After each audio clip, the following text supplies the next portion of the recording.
Eu saúdo a todos com a paz de nosso Senhor e Salvador Jesus Cristo. Este que vos fala é o evangelista Rubens Carlos.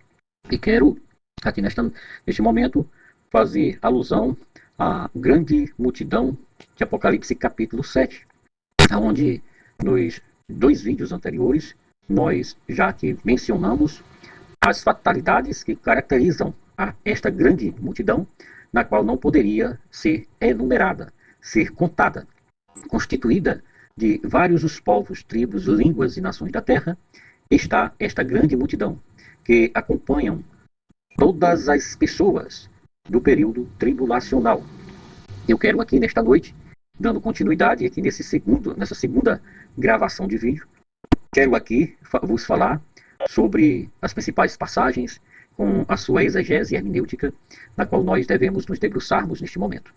Amados e queridos irmãos, como se é notório de ver a forma com a qual o apóstolo João, quando exilado ali na ilha de Patmos, no mar Ageu, por amor da palavra de Deus e do testemunho de Jesus que ele deu, nós vemos que quando João, no capítulo 1, vê o Cristo glorificado, no capítulo 2 e 3, ele vê ali as 7 igrejas da Ásia Menor, Éfeso, Esmirna, Pérgamo, Tiatira, Sardes, Filadélfia e Laodiceia. Capítulo 4, ele vê ali Cristo como soberano de toda a criação.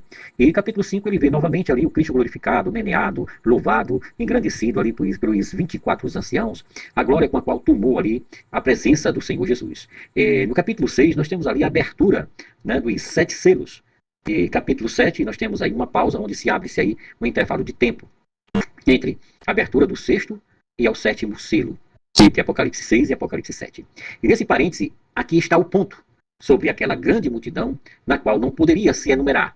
Não esquecendo, pois, que antecedendo esta grande multidão, nós vemos ali os 144 mil israelitas, 12 mil de cada tribo dos filhos de Israel, que foram escolhidos por Deus em meio à grande tribulação, né, para dar testemunho do evangelho de Cristo Jesus aqui na face da terra, onde eles anunciarão o evangelho do Senhor Jesus em meio à grande tribulação.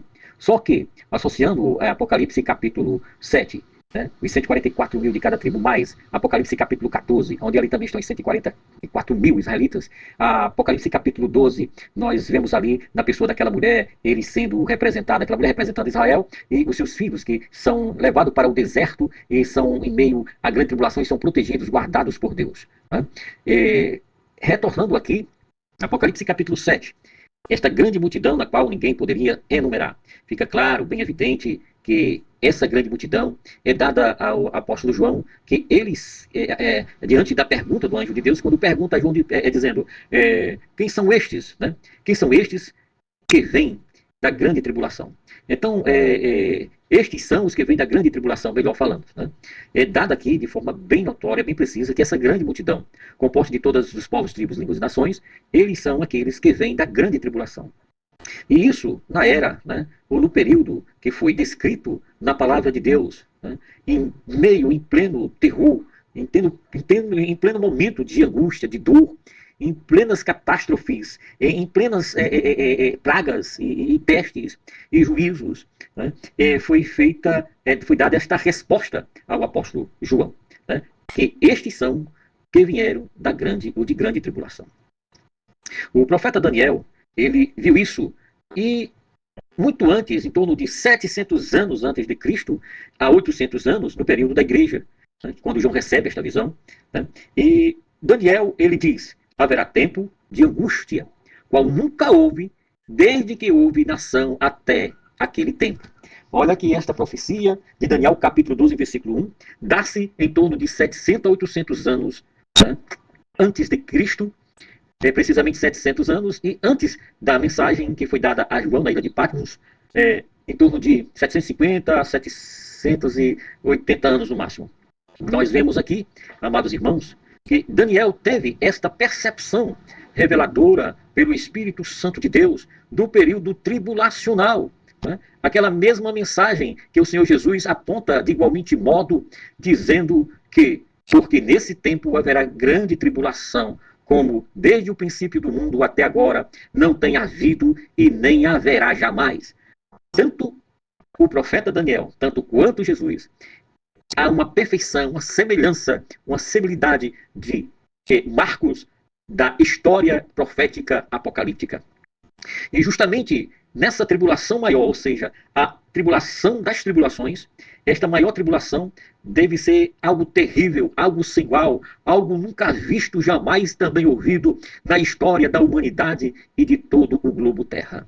Provavelmente a maior jamais existente durante todos os séculos e milênios na história da humanidade.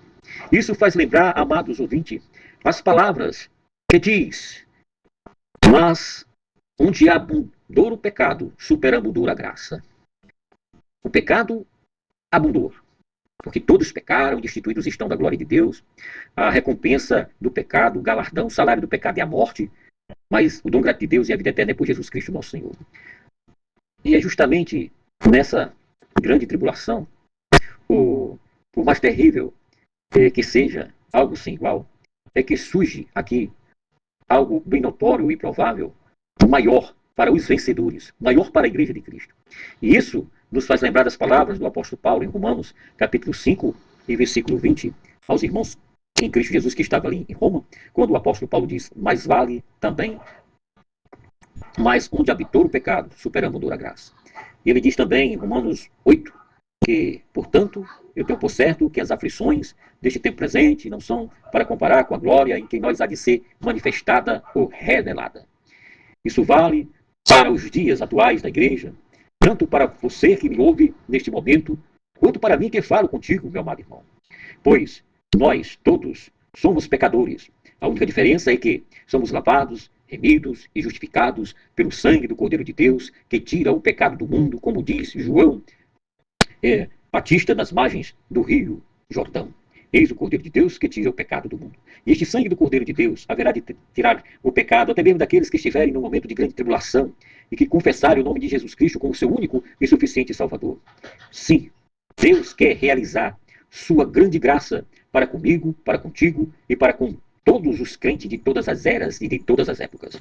Até mesmo no período tribulacional, haverão ali crentes que retornarão à casa paterna, se reconciliarão e haverão de alcançar a graça salvadora de Deus por confessar o nome de Cristo Jesus como o único e suficiente Salvador das suas vidas. E na verdade, a glória é tanto maior do que qualquer outra glória, porque a nossa leve e momentânea tribulação produz para nós eterno peso de glória, acima de toda comparação, não atentando nós nas coisas que se veem,